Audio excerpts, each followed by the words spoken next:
They call it a non-lethal weapon, but it can have fatal effects. Israeli troops fire rubber-coated steel bullets at protesters in the West Bank village of Bil'in. The protesters have come to demonstrate against the confiscation of Palestinian land, but sometimes they get more than they bargain for. Look what happens here. An Israeli soldier fires a rubber bullet at a protester. The man poses no threat, but the soldier shoots him almost casually.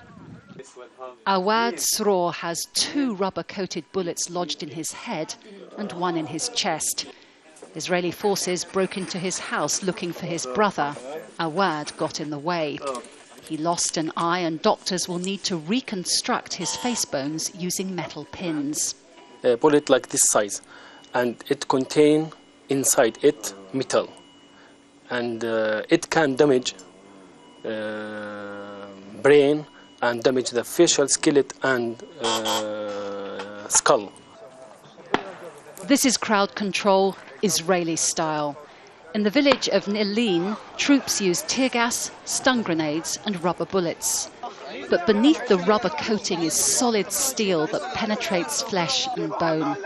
Questions are starting to be asked about whether there are proper controls on the use of these bullets. This is one of the most accepted internationally means, and this is what we're using, like other places. Unfortunately, we are in a situation in which the level of violence grows all the time. And I've seen many security forces personnel that was injured severely from these rocks, from these stones. Yes, protesters do throw stones at Israeli troops. But among the stone throwers, there are many innocent people, including children, who are just watching. And rubber bullets don't discriminate. So, the first thing we're going to do is put on our protective gear. We've seen the damage that these rubber-coated bullets do, and we don't want to take any risks. On this particular day, the troops were only using tear gas. But in these same olive groves just a few weeks ago, there were much bloodier scenes. Panic and desperation as villagers carry an unconscious boy to the ambulance.